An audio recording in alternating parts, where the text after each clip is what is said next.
Bismillahirrahmanirrahim. Assalamualaikum warahmatullahi wabarakatuh. Waalaikumsalam warahmatullahi wabarakatuh.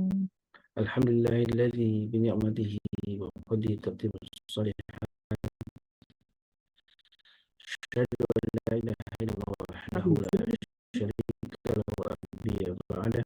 Allahumma shalli wa sallim wa karim wa barik ala nabiyyina wa syafi'ina wa maulana wa qudwatina wa imamina Muhammad wa ala alihi wa sahbihi wa man ittaba'ahum bi ihsanin ila yaumiddin, amma ba'd. Sahabatku jamaah Majelis Kuota Indonesia yang dirahmati Allah. Alhamdulillah wa syukurlah di pagi ini Allah masih beri kita waktu untuk beramal saleh. Allah masih memberi kita kesehatan untuk terus semangat dalam ibadah, dan tentu inilah kenikmatan yang harus kita syukuri karena Allah memberikan kita taufik dan hidayahnya untuk terus beramal, beriman dan beramal saleh, dan tentu menjadi orang-orang yang terus berharap kalau akan mendapatkan syafaat dari Nabi kita SAW. Dan itulah salawat dan salam mari kita haturkan kepada Nabi kita, baginda Nabi kita SAW, keluarga dan para sahabat, dan juga mudah-mudahan kita termasuk umatnya yang menjadi para penegak sunnah-sunnahnya. Allahumma amin. Sahabatku yang dimuliakan Allah, di pagi ini alhamdulillah kita kembali dibersamai oleh guru kita Saudara Anjabari Hafizahullah Ta'ala dengan tema yang biasa sudah kita rutin untuk membahasnya tentang nama-nama Allah Subhanahu Wa Ta'ala, Asmaul Husna, yang di pagi ini kita insya Allah akan membahas sebuah tema sebagaimana yang juga disebutkan dalam Al-Quran, Innahu wa yubdi wa yu'id, dalam surah Az-Zumar, dalam surah Al-Buruj, ya, bahwa Allah yubdi wa yu'id, Allah yang mulai dan juga Allah yang mengembalikan. Dan tentu ini sebuah tema yang memberikan inspirasi kita tentang bagaimana keagungan Allah, yang akhirnya kita memahami tentang bahwa Allah lah sang kreator, ya, bahwa Allah lah yang nanti akan juga mengembalikan kita. Tentu pemahaman inilah yang insya Allah akan kembali didalami oleh guru kita, mudah-mudahan jadi penyemangat untuk kita terus beribadah, memberikan bekal untuk akhirat kita. Ya Allah, amin. Dan mari kita doakan sama-sama guru kita, mudah Allah Subhanahu Wa Ta'ala senantiasa memberikan kesehatan untuk beliau dan juga keberkahan dalam hidupnya dan juga tentu istiqomahan dalam jalan dakwahnya. Amin. Untuk kajian, sebagaimana yang sering Amin ingatkan di pagi ini, untuk selalu memanfaatkan keberkahan dengan keberkahan harta yang tentu berkah, jadi harta yang akan dibawa sampai mati, ya, harta yang justru ditinggalkan di dunia menjadi harta untuk warisan anak kita, atau bahkan menjadi rebutan yang menjadikan malapetaka untuk kita. Tapi harta yang dibawa ke alam kubur, ke akhirat, itu harta yang justru disedekahkan di jalan dakwah, harta yang, dan itulah mari sama-sama saya mengingatkan diri saya sendiri dan juga jemaah dengan satu amal yang rutin kita lakukan, dan amal yang disebutkan dalam sabda Nabi mulia, inna amal ilallah, amal yang paling cinta ila Allah itu adalah adwa wa in qalla, itu istiqomahannya, wa in qalla, walaupun sedikit. Dan alhamdulillah guru kita yang paling awal juga nih hadir bersama kita, mengingatkan kita untuk paling gercep, gitu, ya, untuk masuk ke dia lebih awal, insyaallah. Dan inilah sebuah kesempatan yang istimewa, ya, selalu bersama oleh guru kita Sadadi Al-Jalali. Sehat walafiat Sadeh, alhamdulillah. Alhamdulillah bikhair, bibarakati doaikum. Allah, saling mendoakan, ya, jemaah nih, kesehatan ini penting juga untuk menjadi bekal untuk ibadah, ya Sadeh, karena tapi juga ketika sakit pun tetap jadi juga penyeimbang, Zat. Jadi penyeimbang, Zat. penyeimbang. Walaupun sakit, jadi penyeimbang. luar biasa, ini jadi penggugur dosa, ya, Masya Allah. Masya Allah. Enggak gitu, kita lempeng terus, sehat terus, kayak dikasih istri terus gitu. Dan itulah ajaban Amil Mukminin, ya, sungguh. Masya Allah. Jadi orang mukmin ini ketika sakit pun tetap menjadi sebuah kenikmatan. Itulah enaknya jadi muslim, Zat. Masya Allah, ya. Mungkin mari ajak-ajak yang lain nih untuk jadi seorang muslim sejati, ya. Dan ini yang belum ngaji tentu ajak juga jamaah, ya, saudaranya, tetangganya. Ini sayang kalau kita melewatkan satu momen kita untuk bisa memahami tentang nama-nama Allah. Karena Allah, kita harus mengenal zat yang kita sembah ini salah satunya dengan mendalami Asmaul Husna tadi ya. Ya, Baik, Ustaz, tafadhol masykur, Ustaz. baik. Wata'alallah fi kulli hayatikum insyaallah Amin, Ustaz. amin. Barakallah. Bismillah. Wassalamu ala Rasulillah. Assalamualaikum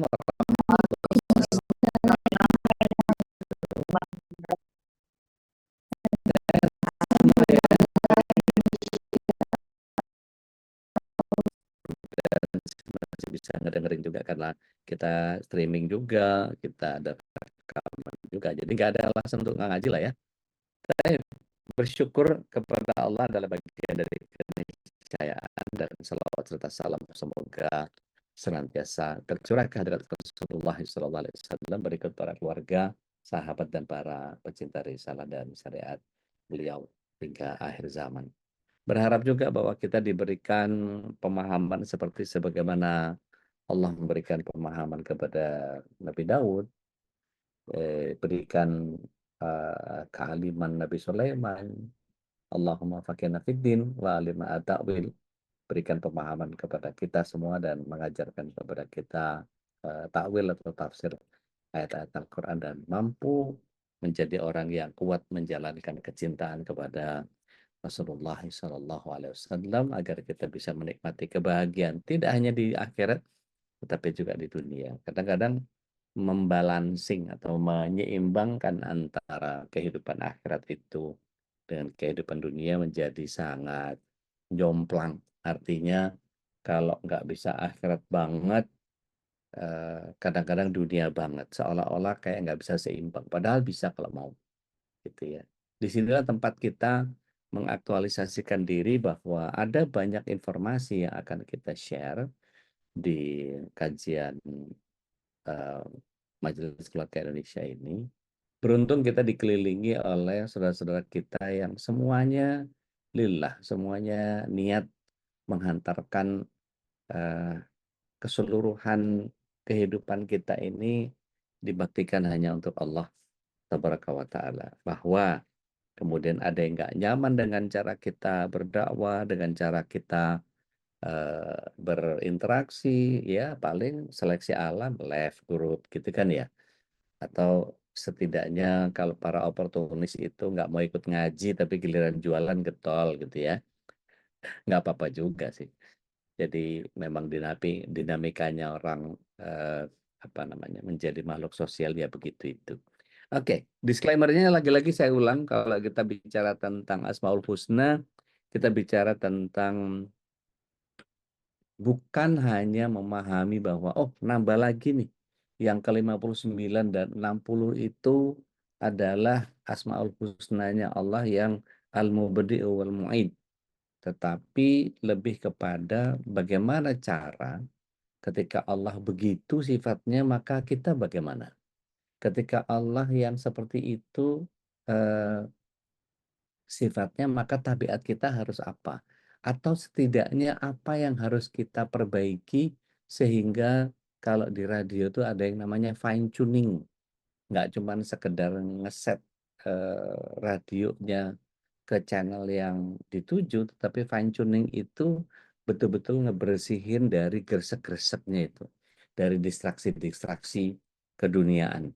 Nah, pagi ini, kalau ada yang masih ingat, ada lagu dulu. Kau yang mulai, kau yang mengakhiri gitu ya. Ini nggak ada hubungannya sama sekali. Ini Al-Mubdi wal Mu'id, ini Allah yang mulai, Allah yang mengembalikan. Dan ini tentu memulai dan mengembalikan dengan kemahaannya ya. Jadi kalau kita lihat surah Ar-Rum, surat yang ke-30, ayat yang ke-27. Ada yang berkenan mau baca terjemahnya? Monggo, silahkan. Allahu Akbar. Ayat berapa tadi udah? 27. 27. Ya udah. Bismillahirrahmanirrahim. Dan dialah yang memulai penciptaan, kemudian mengulanginya kembali. dan itu lebih mudah baginya.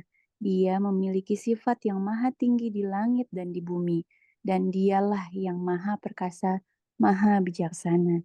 Allahu Akbar. Masya Allah. Syukran jazakumullahu khairan. Teh Nadia. Pandai. Jadi di ayat itu Allah yang menciptakan dari permulaan. Allah yang mulai. Dan Allah mengembalikan, dihidupkannya kembali. Mohon izin Bapak Ibu yang dapat Allah SWT, calon penghuni surga semuanya. Kita lihat surat yang kedua ayat yang ke-28. Ada satu episode yang luar biasa yang Allah SWT berikan kepada kita. Diberikan kita peta yang sangat luar biasa bahwa setiap kita akan pasti melewati seluruh perjalanan hidup kita ini dengan 5 fase tersebut. Kita lihat sama-sama. A'udzubillahi minasyaitonirrajim. Surat yang kedua, ayat yang ke-28. Sudah ketemu? Udah. Baik. A'udzubillahi minasyaitonirrajim. Izinkan saya membaca Arabnya. Di situ Allah SWT menyatakan, A'udzubillahi minasyaitonirrajim. Kaifa takfuruna billah. Bagaimana mungkin kamu bisa kufur terhadap Allah? Bagaimana mungkin kamu bisa menolak cahaya yang datang dari Allah SWT? Cahaya hidayah, cahaya Al-Quran, cahaya iman. Yang kemudian ketika itu Allah SWT paparkan kepada kita, bagaimana mungkin kau bisa menolak itu? Padahal Allah lah yang mendesain kematian. Tadinya kamu mati. Ya. Summa yumitukum Allah SWT menyatakan kaifa takfuruna billah wa kuntum amwata fa ahyakum summa yumitukum summa yuhyikum summa ilaihi turja'un. Ada bagian dari kematian dihidupkan, dimatikan, dihidupkan kembali dan dikembalikan kepada Allah. Jadi ada sebuah proses di mana kematian diulang, kehidupan diulang. Yang kemudian Allah SWT Al-Mubadi' wal-Mu'id ini menjadi bagian yang kita jelas bahwa penguasaan permulaan itu adalah dari Allah SWT dan dikembalikannya dalam konteks yang sama, ya, maka seperti itu. Mau menciptakan dari nol saja bisa, apalagi cuma sekedar mengembalikan.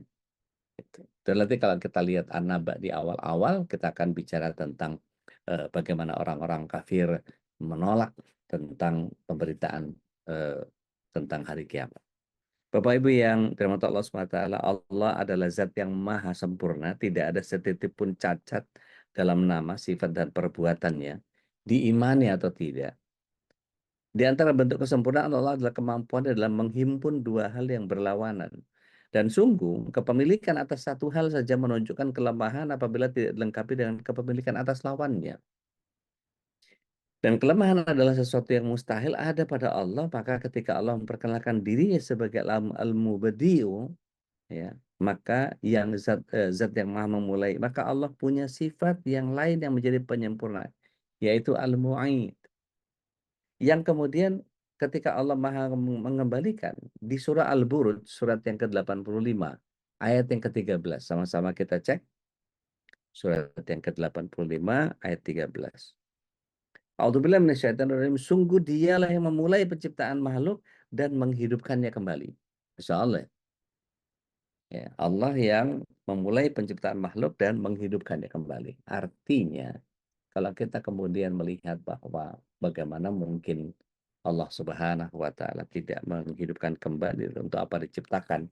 Karena ada siklus hidup yang terus-menerus akan Allah berikan kepada kita. Maka untuk setiap kita yang sedang dirundung permasalahan-permasalahan yang kronis, yang menaun, maka perhatikan bahwa Allah SWT sedang mengulang kembali episode yang sudah pernah terjadi di masa para nabi. Ketika kita paham bahwa Allah SWT memunculkan sesuatu dari tidak ada menjadi ada, ketika Allah mengembalikan sesuatu setelah ditiadakan menuju sebuah keabadian, maka kata al-mubdi'u diambil dari kata yang terdiri dari mim, dal, dan hamzah. Ya. Maka maknanya berkisar antara memulai sesuatu juga nasib, begitu juga dengan al-bud'atu. Maka kata al-mubdi'u tidak ditemukan dalam Al-Quran, baik menunjuk kepada Allah maupun kepada selainnya. Tapi kita bisa menemukan ayat-ayat yang merujuk kepada Allah dengan kata kerja yang baik itu pasif maupun aktif. Misalnya kita lihat surat 10 ayat yang ke-4. Ya, sama-sama kita periksa.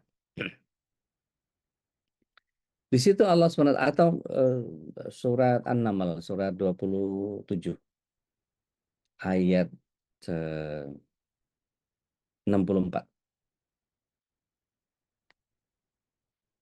Baik.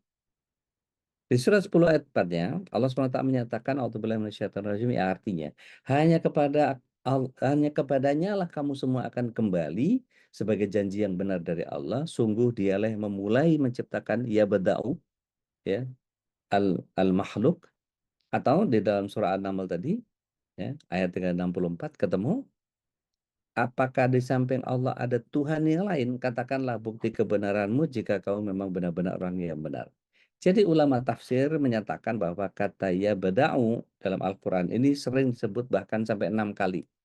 Dalam bentuk kata kerja masa kini atau yang akan datang. Fi'il mudhari istilahnya. Kalau dalam kaidah nahwu. Dan sekali dalam bentuk kata kerja masa lampau atau fi'il madhi dengan mengandung makna kepastian. Bada'a. Ya, walau demikian semuanya punya makna penciptaan pertama kali. Artinya memang yang memulai adalah Allah Tabaraka wa Ta'ala. Menurut Imam Al-Qushairi, Allah Ta'ala sebagai Al-Mubdi'u mengandung dua makna. Yang pertama, Allah yang menciptakan makhluk dari tiada menjadi ada, tanpa contoh sebetulnya. Kita kalau mengingat bagaimana kita membahas tentang Al-Musawwir, Al-Khaliq, ya, itu kemudian kita bisa memahami dari tidak ada menjadi ada. Yang kedua, Allah mengembalikan mereka dengan kebangkitan. Dengan kata lain, Allah menghidupkan semua makhluknya yang sudah mati pada hari kiamat nanti. Dan ini kekuasaan Allah saja. Tidak ada yang mampu melakukannya selain Dia. Kita sama-sama lihat surat yang ke-52 ayat yang ke-35, Bapak Ibu. Mohon maaf kalau pagi ini saya buat Anda sibuk bolak-balikin ayat gitu ya, tapi insya Allah ini berpahala semua karena setiap apa yang kita baca pasti Allah Tabaraka wa Ta'ala menghadirkan pahala yang sangat banyak. Terbata-bata pun, belepetan pun masih dapat 2. Kalau lancar bareng malaikat, insya Allah kan, gitu ya. Baik, sudah ketemu ya, surat 52 ayat 35. Allah menyatakan bahwa dengan memperkenalkan diri Al-Mubdi'u, maka lahir sebuah penegasan bahwa Allah lah yang pertama kali menciptakan dan mewujudkan segala sesuatu. Tidak ada sesuatu pun yang mendahului penciptaan. So, kalau Allah tidak mengerjakan, siapa lagi yang mampu mewujudkan penciptaan? Mengapa sih? Kecepatan jadi belepetan memang. Jadi, kalau tidak ada sesuatu pun yang kemudian mewujudkan penciptaan, maka Al-Quran menjelaskan apakah mereka diciptakan tanpa sesuatu ataupun mereka menciptakan diri mereka sendiri. Ya. Maka Muhammad Ali pernah dalam sebuah statementnya, beliau katakan bahwa kenapa punya bodyguard berapa gitu ya. Dia pura-pura ngitung sampai habis tangannya. Cuman satu. Dia nunjuk ke Allah. Cuman dia. Itu keren banget. Ketika beliau ditanya kenapa kalau untuk yang tidak percaya Tuhan, katanya dia bilang dengan tegas dia katakan. Berarti gelas ini, kata dia, gelas ini tercipta tanpa ada yang bikin. Ya, maka alam raya ini kebentuk tanpa ada yang mengkreasi. Maka stadium ini atau gedung ini juga tidak mungkin ada yang membuat, dan ini terjadi dengan sendirinya. Gitu. Dan semua orang terhenyak dengan statement itu. Nah, ketika Allah SWT menjadi Al-Mubdi'u dan Allah pun ada Al-Mu'id. Al-Mu'id dalam konteks ketika Allah kuasa mengembalikan kejadian makhluk yang pada keadaan yang semula. Kalau pada awalnya akan sekian banyak makhluk yang merasakan hidup, lalu kehidupan itu meninggalkannya dalam kematian dia. Sebagai Al-Mu'id, Allah Ta'ala berkuasa untuk mengembalikan kehidupan kepada siapa saja yang telah ditinggalkan oleh kehidupan. Nah, ini kan kalau kita lihat surat Ar-Rum ayat 27 tadi, dialah yang menciptakan manusia dari permulaan, kemudian mengembalikan, menghidupkan kembali itu lebih mudah baginya, dan baginya sifat yang maha tinggi adalah langit dan di bumi. Dia maha perkasa lagi maha bijaksana yang tadi dibaca sama Teh Nadia. Itu bagian yang kemudian di ayat lain kita lihat surah Yasin. Surat Yasin itu surat yang ke 36. Lihat ayat 78-nya. Sampai 81. Silakan. Mohon izin, saya geser kipas angin sebentar aja.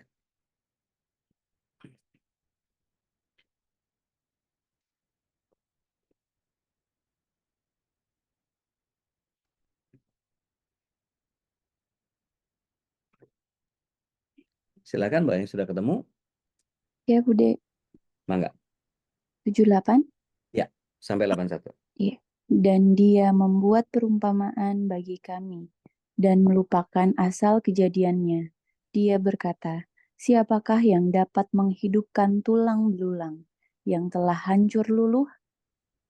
Katakanlah Muhammad, yang akan menghidupkannya ialah Allah yang menciptakannya pertama kali, dan dia maha mengetahui tentang segala makhluk, yaitu Allah yang menjadikan api untukmu dari kayu yang hijau, maka seketika itu kamu nyalakan api dari kayu itu. Dan bukankah Allah yang menciptakan langit dan bumi, mampu menciptakan kembali yang serupa itu, jasad mereka yang sudah hancur itu? Benar. Dan dia maha pencipta, maha mengetahui, maha benar Allah dengan segala firman-Nya. Insya Allah. Syukran jazakumullah ya. Barakallah. Jadi Bapak Ibu yang dimaksud Allah SWT, calon penghuni surga semuanya. Ketika keberadaan kembali setelah kepunahan itu sangat mungkin terjadi. Bahkan apa tidak? Allah itu maha sempurna kekuasaannya sehingga menghimpun sesuatu yang tercerai-berai dan mengadakan sesuatu yang tadinya belum pernah ada sama mudahnya dengan mewujudkan untuk pertama kalinya. Dan lebih dari itu, menciptakan manusia yang menghidupkannya setelah kematian pun sama mudahnya dengan menciptakan alam raya yang sebelumnya tidak pernah ada. Jadi buat Allah ketika menghancurkan bumi ini dan kemudian mengadakan kembali surga dan kemudian menghamparkan apa namanya, tanah Palestina dihamparkan tanpa bukit, tanpa lembah, tanpa tanpa gunung, sangat mudah bagi Allah Subhanahu wa taala. Karena kalau kita bicara tentang mahsyar itu konon di Palestina itulah yang kemudian dibentangkan mahsyar, tapi sudah tidak ada lagi bumi dalam keadaan yang sama. Nah, ketika kita lihat bahwa dan apakah kalau kita lihat di berapa ya? Al-Isra 99. Iya,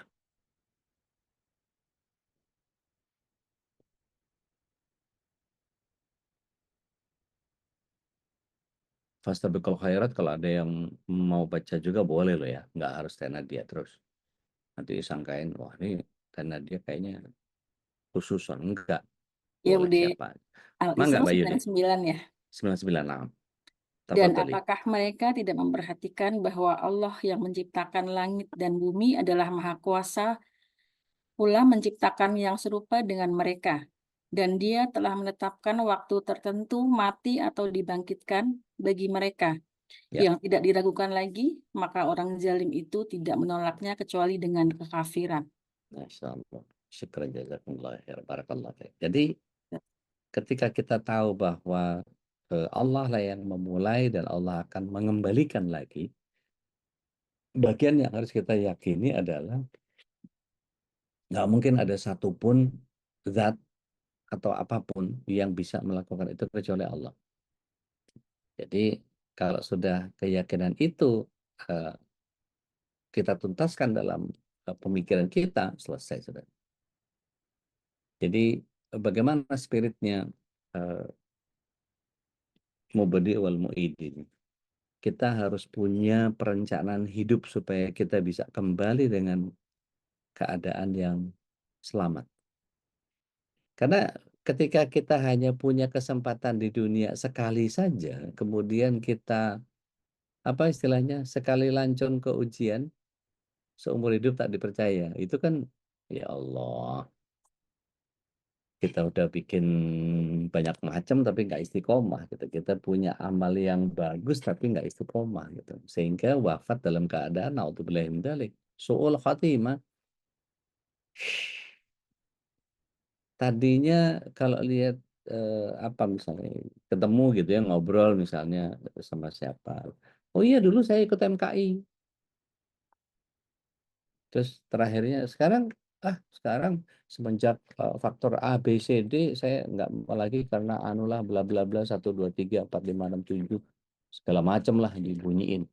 Artinya apa? Ketika iblis laknatullah alaih itu mengusir kita dari MKI dalam tanda kutip ya, artinya ketika ada yang dibikin nggak nyaman sama, ya kita sama tahu lah ya, Babe dengan kontroversinya gitu ya, apalah. Tapi kalau kemudian kita lihat betapa orang yang mau istiqomah, mau mendapatkan petuah para asatidz di kita, nggak sedikit dan banyak yang nambah juga, bahwa kemudian nggak sedahsyat mati satu tumbuh seribu. Buat buat kami yang meyakini bahwa mekanisme hidayah itu Allah yang pegang, kita hanya sebagai pengantar hidayahnya saja. Nggak ada sedikit pun kemampuan dari kami untuk kemudian menghadirkan hidayah. Mengantarkannya saja pun hanya dengan sebatas keterbatasan dan kemampuan apa yang kita punya. Dan itu pun bukan sesuatu yang harus kayak gimana banget gitu. Artinya kalau dianggap sebagai setiap orang punya gaya penangkapan yang beragam, mungkin ada yang suka ustadz yang modelnya begini, ada yang suka ustadz modelnya begini. Ya itu bebas-bebas aja. Ini masalah apa namanya gaya belajar ya. Ada yang senang baca, ada yang senang dengerin, ada yang senang serius, ada yang senang sesekali dibecandain dan seterusnya. Dan tiap orang nggak bisa dipaksa dengan seleranya. Ada yang suka pedas, ada yang suka manis, gitu. Seperti sebagaimana selera kita mendapati itu. Tetapi apapun seleranya, tetap kita harus mengkonsumsi tambahan ilmu itu setiap hari. Senyaman atau tidak nyamannya kita. Karena bagaimanapun juga rohani kita butuh kepada asupan-asupan yang datang dari Al-Quran dan Sunnah. Ketika kita paham bahwa Allah Tabaraka wa Ta'ala sudah mampu menghadirkan baik itu hidayah maupun kesesatan, waliyadzubillah gitu ya. Tinggal kita memilih.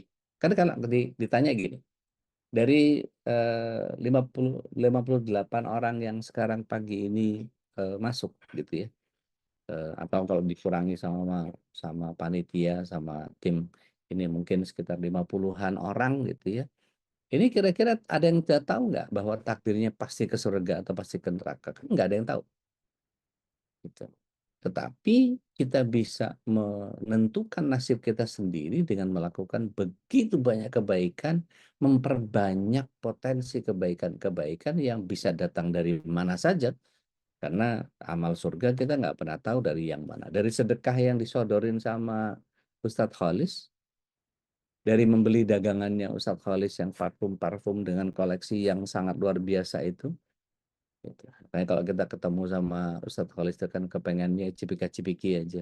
Koleksi yang mana yang dia pakai tuh. Sambil nyium pipi itu, koleksi yang mana dipakai nih. Seger banget yang ini nih. Gitu. Kayak nyium kalau nyium sajadahnya Masjid Jutmutia.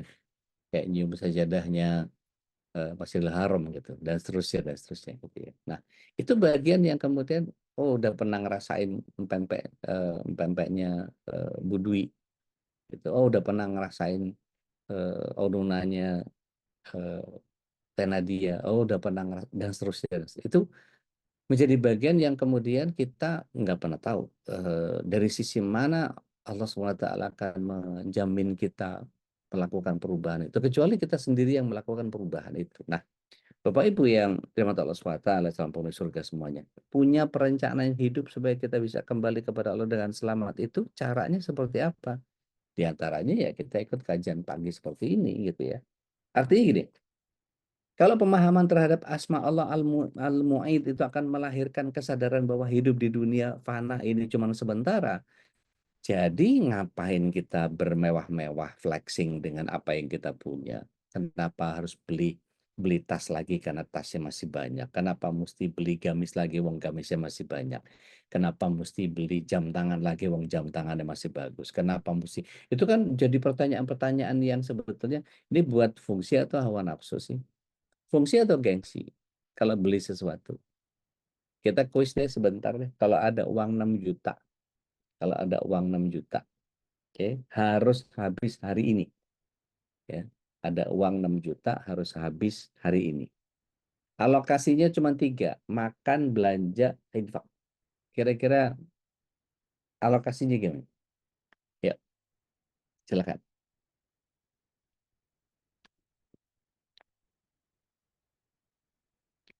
Kata Bu Dwi, fungsi. Tapi harus yang bermutu buat awet. Ya, betul. Apa kalau dibeli menang dipakai ya, kalau kata orang sales. Teh Ina diinfakin. Enggak, 6 juta itu alokasinya berapa Teh? Bu Vivi, 6 juta itu alokasinya buat apa? Belanjanya berapa? Makannya berapa? Infaknya berapa?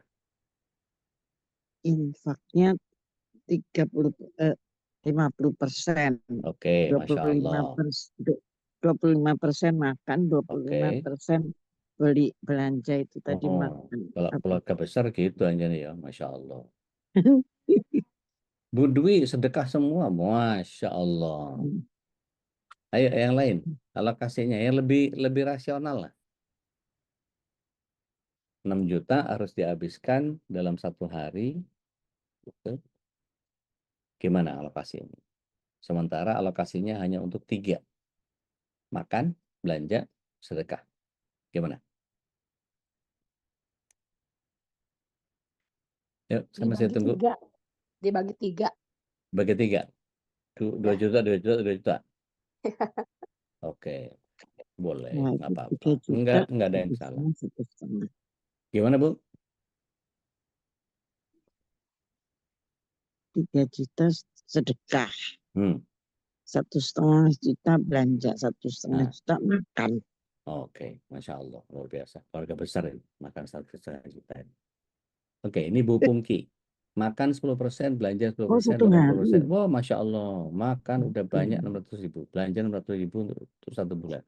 Untuk dihabisin 1 hari, Bu. Masih ngitungnya masih salah itu. Infak 60%, makan 20%, belanja 20%, kata Tedian. Infak duluan untuk bersihin semuanya 4 juta, makan 200, sisanya 1,8 belanja yang penting. Masya Allah. Teh Ina makan 5%, belanja 0%, sisanya infak. Dalam 1 hari ya, Masya Allah. Mbak Mei traktir teman-teman. Bu Evianti itu kalau kan berarti nggak ada. Waduh, nggak bisa tidak hitung-hitungan ini. Bu Eni review list. Makan 2 juta, nabung 2 juta, 2 juta infak. Oke, nggak apa-apa ini bebas-bebas saja.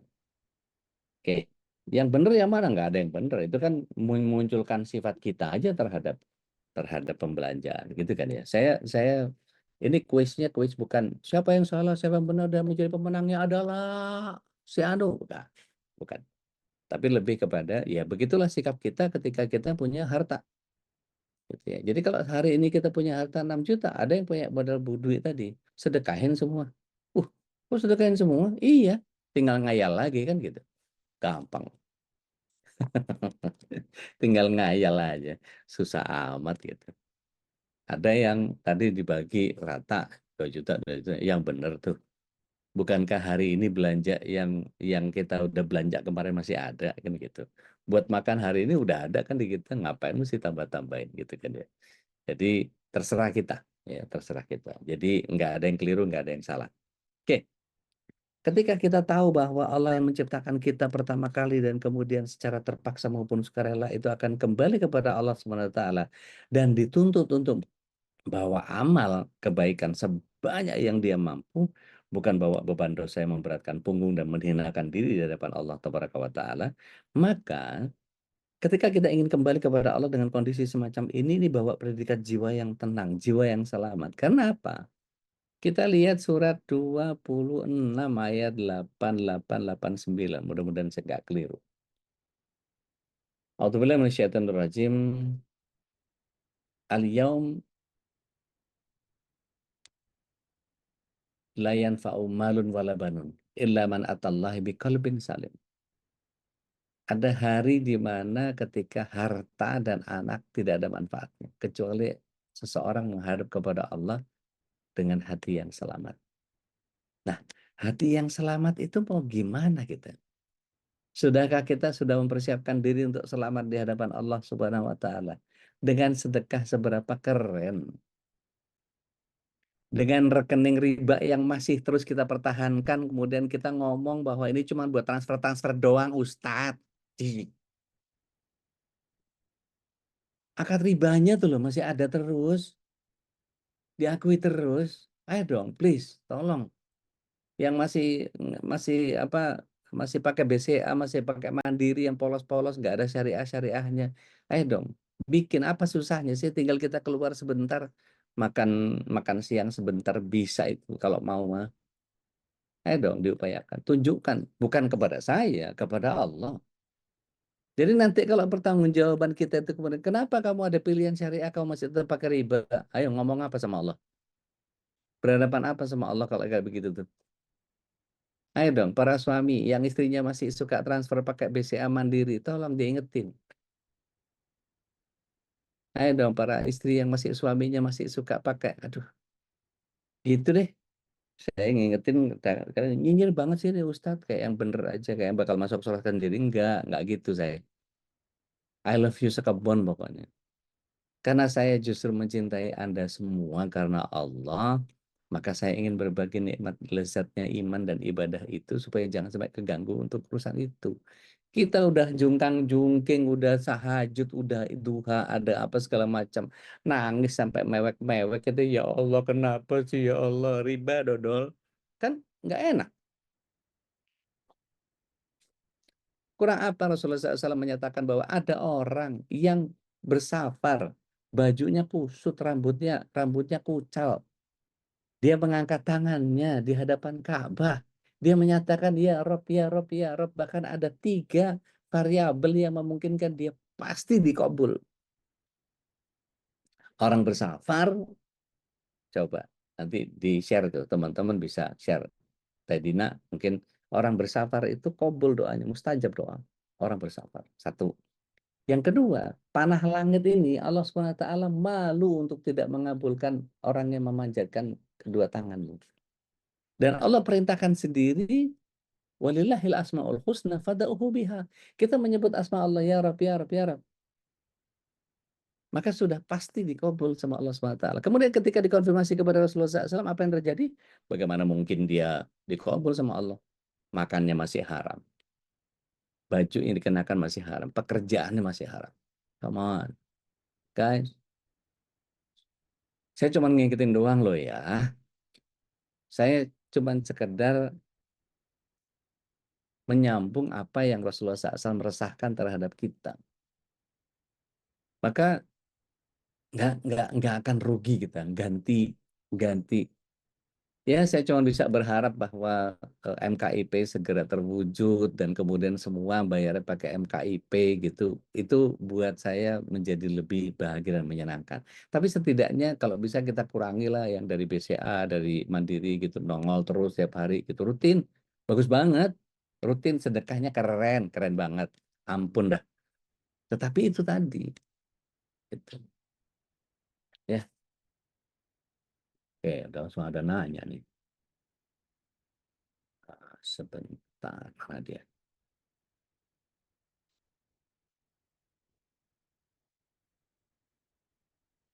Mana tadi? Ntar aja deh, tanya jawab deh. Uyangan nih. Sedikit sih. Ada moto yang layak kita pikirkan. Gagal merencanakan sama artinya dengan merencanakan kegagalan. Jadi kalau Anda tidak pernah mencoba untuk ngeset, saya harus gimana dan seterusnya, itu maka sama saja dengan kita tidak merencanakan apa-apa. Jadi kalau kita sudah jengah untuk melakukan hari ini mau ngapain ya, berarti Anda sudah apa, bekerja berdasarkan ya biasanya ya kayak gitu, Ustaz. Enggak, jangan. Mulailah bikin sesuatu yang to-do list-nya itu ada gitu. Hari ini mau ngapain ya? Hari ini mau ngapain? Hari ini mau ngapain? Hari ini mau ngapain? Hari ini mau ngapain? Jadi hidup kita tuh ke planning gitu. Jadi kalau misalnya nanti mau ke sholat zuhurnya di mana? Sholat asarnya di mana? Oh, jamaah kosor aja kali ya.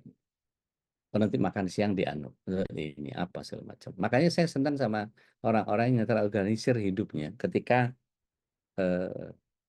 besok ini jam sekian, jam sekian, jam sekian, jam sekian, itu kalau ngelihat aplikasi kalender di HP-nya itu Masya Allah, luar biasa. Maka meskipun kita bukan orang kantoran, meskipun cuma ibu rumah tangga saja, halo para ibu rumah tangga, jangan merasa diri Anda tidak profesional. You are the professional mom. Anda adalah orang profesional terhadap diri Anda sendiri dan Anda harus mengerjakan pekerjaan rumah Anda secara profesional. Jadi nggak bisa menganggap, saya cuma ibu rumah tangga biasa, udah. Nggak bisa. Hari ini mau baca Quran berapa banyak? Hari ini mau ngapal hadis berapa banyak? Hari ini mau nambah ayat berapa banyak? Hari ini mau, dan seterusnya. Yuk, lakukan. Tuh tempelan kulkas yang sebanyak itu tuh taruh ini kertas apa, kayak ngerobek tisu kayak apa segala macam. Tambahin hadis aplikasi apa doanya yang belum diapal, yang ini apalah segala macam. Poin-poin aja. Apa doanya nomor sekian, ini apa, bikin singkatan-singkatan yang kita paham, nggak ada masalah. Lihat di dalam surat 59 ayat yang ke-18, Allah SWT mengingatkan kita lewat lisan para khatib yang kemudian itu seolah-olah menjadi template ayat itu. A'udzubillahi minasyaitonir rajim, ya ayyuhalladzina amanu taqullaha wal tanzur nafsum ma qaddamat lighad. Taqullaha innallaha khabirun bima ta'malun. Bertakwalah kepada Allah dan perhatikan setiap diri terhadap apa yang di kedepannya. Jadi kalau misalnya masih ada yang sayang dengan rekening konven gitu ya, kira-kira Bank Syariah bisa melakukan hal yang sama nggak? Sama lah. Pakai BSI misalnya, sama, bisa. Mau transfer kemana juga sama. Kalau soal angka, jangan hitung-hitungan sama Allah deh, keberkahannya beda tuh urusannya. Kok jadi emosi? Maaf ya, maaf ya. Jadi gini, ketika kita kembali kepada Allah dengan kondisi yang jiwa tenang, mutmainnah, jadi hambanya mubadi wal mu'id. Ini punya perjalanan dari Allah menuju Allah ini kan perjalanannya berat, penuh liku, banyak godaan, rintangan. Belum hawa nafsunya menggapai-gapai gitu kan ya. Belum lagi setan yang melambai-lambai gitu. Belum lagi, aduh, ini kan tidak hanya menuntut ketahanan diri, tapi ilmu yang mumpuni juga diperlukan. Maka tanpa pula perencanaan yang baik, alih-alih bisa sampai ke tempat tujuan kita malah tersesat dan bahkan naudzubillah min dzalik terjerembab di lubang penyesalan. Sakitnya itu nggak enak terakhir itu. Benar, karena penyesalan selalu datang di akhir kan ya. Kalau datang awal tuh pendaftaran. Nah, coba lihat ada orang yang punya perencanaan yang baik, dia punya tujuan yang jelas dalam perjalanan. Mau kemana, apa saja dibawa, semuanya serba terukur sehingga perjalanannya akan jadi perjalanan yang menyenangkan. Karena udah ada semua. Well prepared. Masya Allah kan.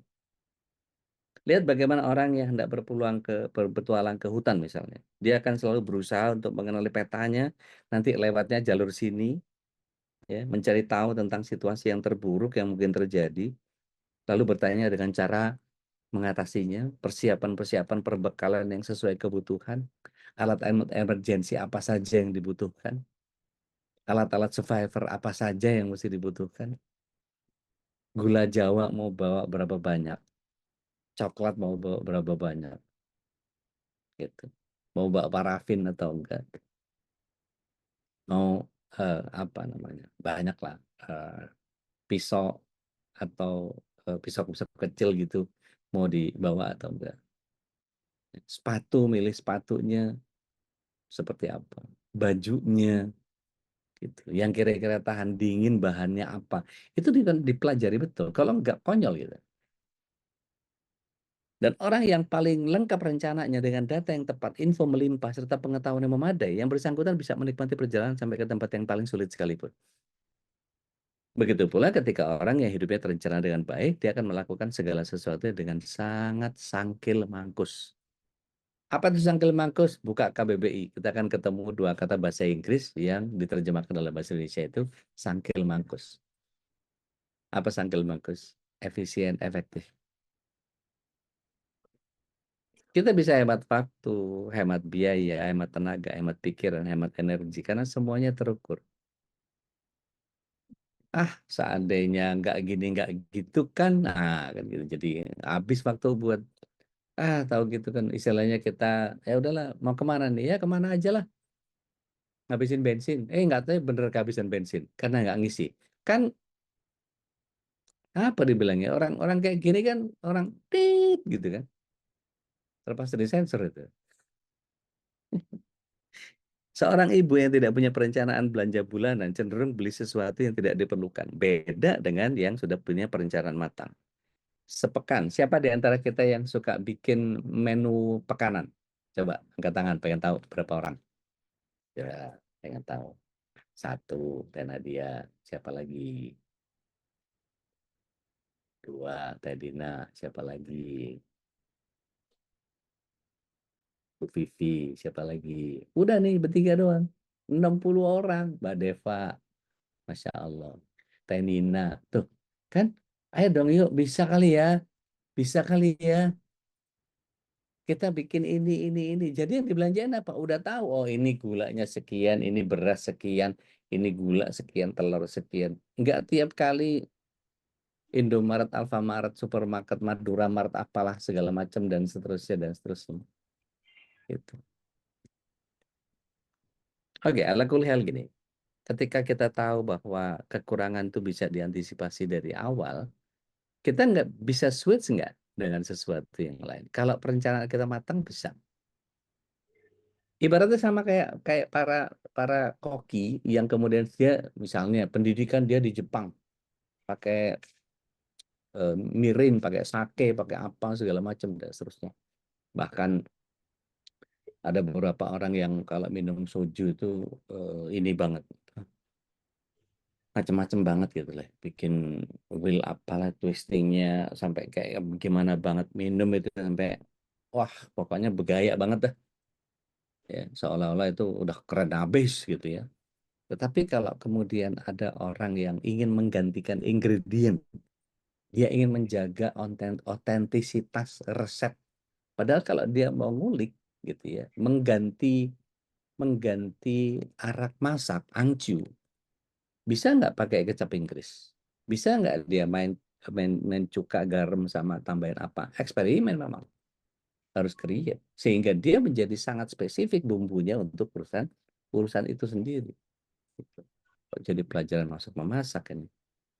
Oke. Jadi kalau kita tahu kemudian prosedur perencanaan dalam setiap tindakan itu harus jadi standar dalam hidup kita, apalagi urusan kita perjalanan menuju kembali kepada Allah. Coba kalau kita pahami innalillahi wa inna ilaihi raji'un, itu kan sebetulnya memahami bahwa sesungguhnya segala sesuatu yang datang dari Allah, kita kelola dulu baru dikembalikan kepada Allah. Nah, hasil kelolanya seperti apa? Asal-asalan, nggak pakai perencanaan, yakin? Halo, nggak bisa. Jadi kalau kemudian nanti berhadapan, oke lah, gini deh, nggak usah pedulin deh omongan saya deh. Silakan aja jalankan sebagaimana yang Anda mau, nanti urusan sama Allahnya berabe. Gitu, silakan aja deh. Gitu. Saya sih nggak mau pusing, saya cuman ngingetin doang gitu. Silakan aja. Mau ngomong inilah itu, apalah pakai logika segala macam ya, wes ada pilihan-pilihan hidup kok. Anda nak memilih yang cari aman gitu. Silakan aja. Ya, resiko tanggung penumpang kan ya. Maksud saya gini, kalau memang eh, kita mesti latihan, belajar untuk bertindak berdasarkan perencanaan dilengkapi input informasi, data melimpah, perencanaan kita harus makin detail, semakin jelas targetnya, harian, mingguan, bulanan, tahunan, ibadah apa yang harus dilakukan, baik itu wajib maupun sunnah, kebaikan apa yang harus diperbuat, lalu di akhir hari kita evaluasi tentang apa yang mesti diperbaiki, apa yang mesti dipertahankan, maka kita sebagai hamba Allah yang doif ini kan kita harus tahu bahwa hasil adalah ketentuan Allah ya kan. Jadi bukan pada ikhtiar kita. Faida azamta fatawakkal 'ala Allah. Kalau kita sudah membulatkan tekad, biar lepaskan, bergantung, bersandar kepada Allah Tabaraka wa Ta'ala. Maka tugas kita cuma meluruskan niat dan menyempurnakan ikhtiar. Hasil finishing touch by Allah. It's all by His design. Maka beramallah sekuatnya dengan hati seikhlas-ikhlasnya. Perkara diterima atau tidak itu urusan Allah. Dan kesuksesan bagi kita ketika kita mau berjuang dengan gigih untuk menyempurnakan kewajiban kita dengan tetap bertawakal. Tapi jangan sampai kita mendapatkan takdir buruk gara-gara kita tidak merencanakan dengan baik. Dan Allah SWT sudah menyiapkan segala kebaikan bagi kita. Walladzina jahadu fina lanahdiyanahum subulana. Orang yang bersungguh-sungguh kepada Allah, bersungguh-sungguh menjalani hidup ini di jalan ditunjukkan kepada Allah. Kalau kata Mbak Astuti itu manjadda wajada. Allah pun akan lebih bersungguh-sungguh memberikan yang terbaik bagi kita. Enggak mungkin Allah kemudian memberikan sesuai dengan apa yang Allah mau, semau-maunya Allah, semenang-menangnya Allah, enggak. Faman ya'mal mithqala dzarratin khairan yara. Faman ya'mal mithqala dzarratin syarran yara. Baik, kita buka surat yang ke-89, ayat yang terakhir. Surat 20, ayat 27 sampai 30. A'udzubillahi minasyaitonir rajim. Ya ayyatuhan nafsul mutmainnah. Irji ila rabbiki radiyatan maradiyah. Fadkhuli fi ibadi. Fadkhuli jannati. Enggak kepengen kita. Wahai jiwa yang tenang, kembalilah kepada Tuhanmu dengan hati yang puas, lagi diridhoi oleh Allah Tabaraka wa Ta'ala. Maka masuklah ke dalam jamaah hambaku dan masuklah ke dalam surgaku. Tiba-tiba ada yang ngomong, rekening masih riba. Ampun dah. Gimana tuh? Ya Rob. Oke. Spiritnya Al-Mubdi'u wal Mu'id udah 625 nih, udah maksudnya udah habis. Ada penghayatan tentang Al-Mubdi'u wal Mu'id ini membuat hidup kita menjadi nikmat, ringan, dan bahagia. Bagaimana bisa? Begini, penghayatan akan asma Allah ini ada 3 prinsip dalam hidup. Yang pertama, Allah menciptakan dan menyimpan kita di dunia bukan untuk selamanya. Jadi dunia ini adalah ladang amal. Ya. Dunia mazratul akhirah kata Rasulullah SAW. Dunia ini tempat bercocok ladang, tempat bercocok tanam. Maka hidup kita di dunia ini cuma sementara, persinggahan saja, tempat ngisi perbekalan, rest area. Maka sekaligus tempat ujian sebelum kita kembali kepada Allah untuk menjalani hidup yang sebenarnya. Seperti tadi surat 2 ayat 28. Amwata fa'ahiyakum summa yumitukum summa yuhyikum. Nih. Summa ilaihi turja'un. Kita kembali kepada Allah. Mau pertanggungjawaban kayak apa? Di mahsyar nanti kita akan berdiri dengan keadaan seperti apa? Dibantu sama Rasulullah SAW? Enggak, rekening masih riba. Repot gitu urusannya.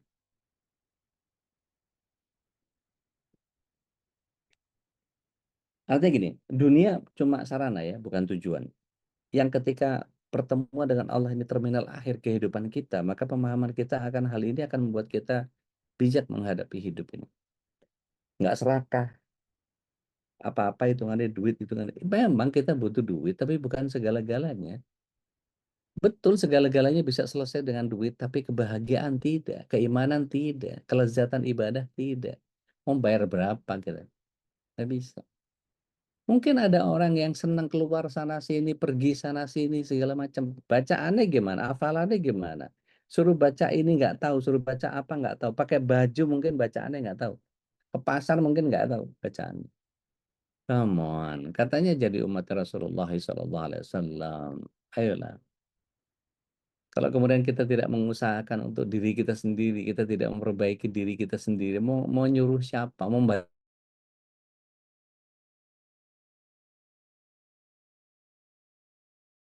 semua urusan kita. Kalau kita baca surah apa ya?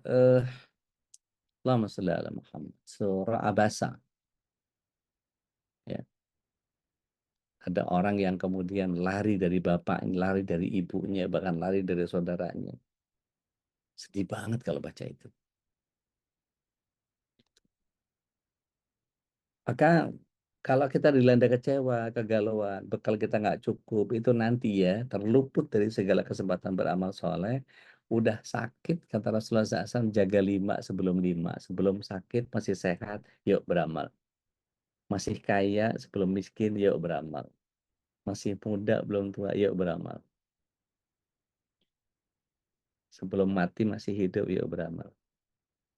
Masih muda, sebelum tua, yuk beramal. Jadi, ketika masih lapang, ya belum sempit, yuk beramal. Jadi banyakin yang kemudian membuat kita menjadi mulia di mata Allah. Mungkin nggak keren di mata teman-teman, mungkin nggak keren di mata banyak orang karena kita terlalu sibuk ibadah. It's fine, nggak ada masalah. Urusan kita sama Allah kok, bukan sama mereka. Mereka nggak kasih makan kita. Bahkan kalau lagi pas kita deket-deket gajian bulan tanggal muda aja mereka ngumpul. Kita ke ini yuk, kita ke anu yuk, kita apa segala macam. Habis itu dia peduli nggak dengan pengajian kita? Peduli nggak dengan bacaan kita? Peduli nggak hafalan kita? Ada yang kemudian ngobrol gitu, hafalannya udah sampai mana? Ketemu sama teman-teman yang begitu tuh, ya susahnya minta ampun. Nanya begituan di sini. Wong ada justru jalan-jalan untuk ngindarin pengajian. Ada itu. Ya Rob. Mudah-mudahan Allah kasih hidayah sama kita. Prinsip yang kedua, kita terlahir di dunia nggak bawa apa-apa. Dan nanti kembali juga nggak apa-apa. Bahkan bayi itu tangannya ngepel bawa apa? Kosong. Nanti kafan ada kantongnya nggak? Nggak ada. Jadi ketika menjadi hambanya al-mubdi wal mu'id, dia akan bersungguh-sungguh dalam beramal soleh dan bermanfaat buat sekitarnya. Dia paham bahwa hanya kesungguhan beramal dan berdoalah membuat dirinya bisa kembali kepada Allah dengan selamat. Maka penuhi hati ini dengan iman. Adapun harta aksesoris duniawi yang dia maknai sebagai sebuah amanah yang wajib digunakan untuk mendekat kepada dia. Boleh nggak sih baju-baju kita yang masih bagus dan kebanyakan itu dikasih sama orang lain? Bisa banget. Dan nggak ada masalah. Makanya kenapa tidak terobsesi dengan dunia, nggak kemaruk, serakah. Tapi akan sedih dan hilang kebahagiaannya ketika Allah mengambilnya kembali. Dititipin nih segala sesuatu yang dikasih sama Allah SWT. Titipin apa? Titipin suami, titipin istri, titipin anak, titipin orang tua, titipin jabatan, titipin duit, titipin harta, titipin macam-macam. Sekarang mungkin masih bisa percaya dengan apa yang kita punya. Tapi kira-kira amalan kita sudah sebaik apa? Ya Rabb, la haula wala quwata illa billah. Yang ketiga, setiap perbuatan akan kembali kepada kita, tidak akan pernah tertukar. Jadi kita akan mempertanggungjawabkan perbuatan kita. Kita tidak akan mempertanggungjawabkan perbuatan orang lain. Dan nggak bisa kita ngelak di hadapan Allah SWT kalau kita baca surat 84 ayat 7 ayat 9. Terus kemudian kita berhadapan sama Allah, kemudian dibacain sama malaikat gitu. Kamu duduk gini, gini, gini, gini. Enggak, waktu itu saya khilaf aja. Bisa. Jadi Ibnu Athaillah menuliskan dalam Al-Hikam, tidak berguna bagi Allah taatmu dan tidak mudarat kepada Allah maksiat dosamu. Dan sungguh Allah telah menyuruh kamu berbuat taat dan melarang kamu dari maksiat dan dosa. Sebab semuanya adalah untuk kepentingan dirimu sendiri. Ada satu hadis qudsi, izinkan saya baca sebagai penutup. Wahai hambaku, andaikan orang yang pertama hingga terakhir dari kamu para jin dan manusia semua bertakwa, maka yang demikian itu tidak menambah kekayaanku sedikit pun. Dan sebaliknya jika kamu melakukan sejahat-jahat perbuatan, maka yang demikian itu tidak mengurangi kekuasaan kerajaanku sedikit pun kecuali sebagai kurangnya air laut jika diambil dengan jarum. Maka yang terpenting dalam hidup kita adalah diri kita sendiri. Harus diawali dari kita sendiri. Sebelum mikirin orang lain, pikirin diri kita sendiri. Sebelum mengubah orang lain, ubah diri kita sendiri. Sebelum mencerdaskan orang lain, cerdaskan diri kita sendiri.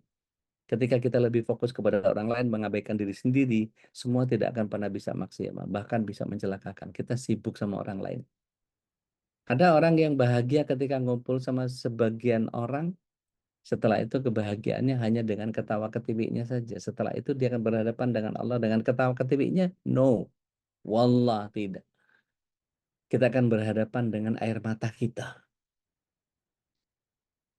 Artinya gini, bukan berarti egois, bukan berarti kemudian mengikis sikap egois diri, bukan. Tetapi egois itu berbuat sesuatu untuk kepentingan diri walaupun harus merugikan dan mengorbankan orang lain. Kita memperbaiki diri, memperhatikan diri, mencerdaskan diri kita untuk tujuan dan untuk kemanfaatan orang lain. Kita cari sebanyak mungkin harta bukan untuk memuaskan nafsu. Bukan untuk memuaskan nafsu, tapi untuk mendistribusikannya buat banyak orang. Kita belajar mati-matian bukan untuk ngebodohin diri, tapi untuk ngajar orang lain supaya tambah pinter. Kalau kita pulang, ada bekal yang sudah dititipkan. Ada legacy, ada warisan. Sehingga ketika kita tahu bahwa kesuksesan yang hakiki itu adalah sukses yang ketika keluar dari permasalahan neraka dan kita dimasukkan ke surga. Dan itu kata Rasulullah SAW bisa dicapai dengan khairun nas anfa'uhum linnas. Sebaik-baik manusia adalah banyak-banyak memberikan manfaat kepada banyak orang. Maka selain menjadi pembuka kebahagiaan, kebaikan, al-mubdi'u, al-mu'id juga akan bersemangat untuk menciptakan sesuatu yang baru. Dia akan selalu kreatif menciptakan sesuatu yang dari tidak ada menjadi ada. Terakhir saya akan tutup ini dengan kisahnya Imam Hasan al-Basri. Beliau berkisah tentang seorang gadis yang menangis terseduh ketika tinggal wafat seorang ayah. Di antara sedu-sedannya, dia lirih mengatakan bahwa, wahai ayah, engkau telah kukafani dengan sebungkus kafan. Tapi masihkah engkau mengenakan kafan itu besok? Aku telah meletakkan tubuhmu yang segar bugar dalam kubur. Masih bugarkah engkau? Atau sudah digerogoti oleh cacing tanah? Ayah, orang alim mengatakan bahwa setiap hamba akan ditanya tentang imannya. Di antara mereka ada yang menjawab, tapi ada yang banyak membisu. Apakah ayah nanti bisa menjawab atau hanya membisu? Ayah, orang alim berkata bahwa kuburan itu bisa menjadi lebih luas atau malah menjadi lebih sempit. Bagaimana kuburan ayah nanti? Lebih luaskah atau malah bertambah sempit? Ayah, orang alim pun berkata bahwa kain kafan orang yang meninggal ada yang diganti dengan kafan dari surga.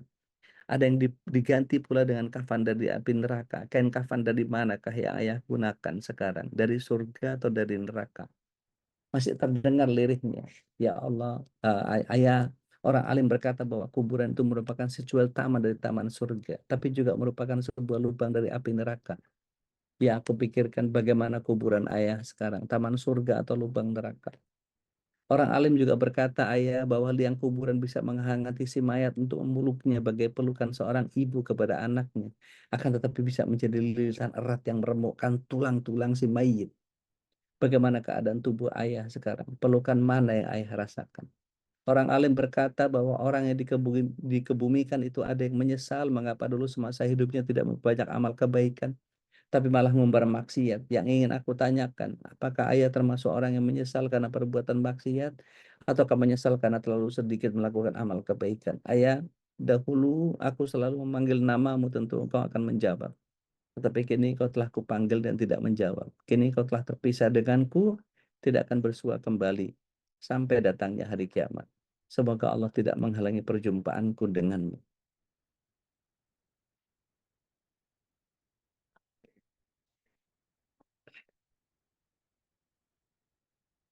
Bapak Ibu yang dirahmati Allah, apa jawaban kita seandainya mengucapkan kata-kata itu adalah orang terdekat kita, pasangan kita, anak, orang tua, sanak saudara, atau sahabat karib kita? Kita bisa memberikan jawaban yang membuat mereka hanya terpuas, senyum gembira. Boleh jadi saat itu akan segera kita jela, entah besok, lusa, seminggu, 2 pekan, sebulan, setahun, atau berapa puluh tahun lagi. Kematian itu pasti. Dan kebangkitan itu merupakan sesuatu yang pasti. Allah akan mengembalikan kita dengan al-mu'idnya. Dan dia pun maha kuasa untuk mematikan kita. Tapi pastikan mati sudah dalam keadaan yang jauh lebih baik. Wallahu a'lam bishawab. Ada doa yang pagi ini bisa saya share, yaitu Allahumma laka sajadtu wa bika amantu wa laka aslamtu sajada wajhiya lilladzi khalaqahu wa sawwarahu wa syaqqa sam'ahu wa basarahu tabarakallahu ahsanul khaliqin. Doa ini biasanya dipakai untuk kita saat sholat Jumat di Masjidil Haram atau saat kita membaca sujud tilawah. Hadallahu wa iyyakum ajma'in, aku qouli hadza billahi sabil haq. Saya kembalikan lagi ke Ustaz Saleh. Supaya tafadhol mashkur Ustaz. Masya Allah, tabarakallah. Mudah-mudahan jadi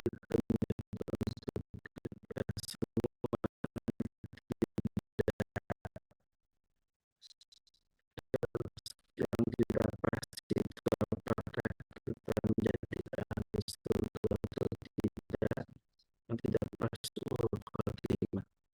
Dan itulah setiap kajian harus selalu mengingatkan kita untuk terus sikapnya dalam kehidupan sehari-hari kita. Ketika Allah untuk pemahaman nilai yang harus kemudian dipraktikkan dalam kehidupan sehari-hari selamanya hidup tentunya, maka apa yang akan kita siapkan untuk kematian kita atau kehidupan setelah kematian kita, itulah yang paling penting dipandu oleh yang diampuni oleh sededi untuk yang takwa wa al-maghfirah. Baik, silakan jamaah, masih mungkin ada 2 pertanyaan lain sudah saja dibuka untuk setelah kita kembali. Silakan.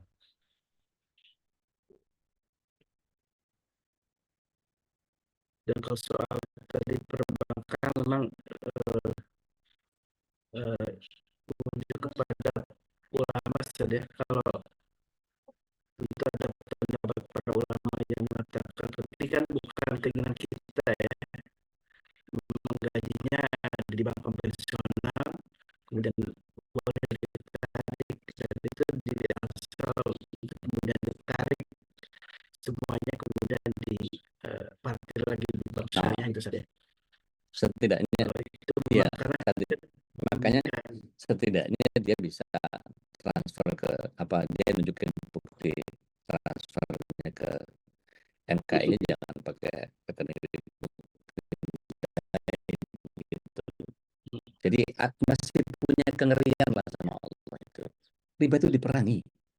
Ibarat perang gitu, ayo pakai senjata perang yang paling canggih sekalipun, tapi ada depan sama Allah udah pasti kalah.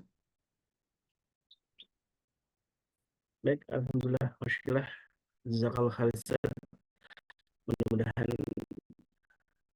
ilmu ini tidak hanya sebatas ilmu yang justru akan melahirkan bahwa semua ilmu ini punya manfaatnya ketika ilmu itu kemudian kita praktekkan dalam kehidupan sehari-hari kita. Dan tentu ini harapan keberkahan hidup ini menjadi sebuah harapan kita semua, hidup yang berkah dan hidup yang tentu selalu disandingkan dengan syariat ya. Baik, jemaah Allah,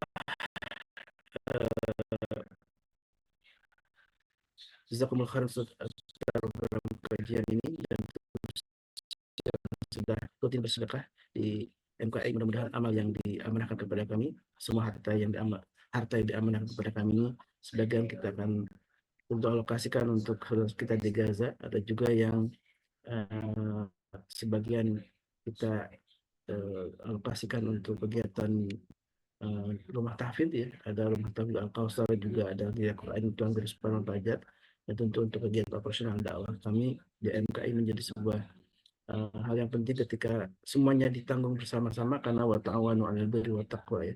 Kita saling menolong dalam kebaikan dan ketakwaan dengan cara salah satunya dengan kita memanfaatkan harta yang kita miliki untuk jalan dakwah. Mudah-mudahan ini Allah ridho dengan amal kita, dan tentu yang kita harapkan adalah keridhaan Allah, dan surganya Allah adalah karena ridho Allah kepada kita semua. Baik, jamaah Allah, jangan dulu kemana-mana, sebelum kita tutup dulu. Mari kita tutup dengan doa kafatul majlis. Subhanakallahumma wa bihamdika asyhadu an la ilaha illa anta astaghfiruka wa atubu ilaik. Wassalamualaikum warahmatullahi wabarakatuh. Tapi jangan kemana-mana karena di penghujung nanti ada informasi komersial break ya, yang mungkin juga ada manfaatnya. Tadi seperti udah bilang, khusus sedekah bukan hanya mungkin dengan cara berinfak, tapi juga ada cara dengan membeli dagangan saudara kita menjadi bagian juga dari sedekah kemudahan Allah. Juga termasuk amal yang Allah ridho dengan kita semua. Baik, sebagai penutup tadi, nanti insya Allah ada informasi komersial big yang akan di-share oleh admin.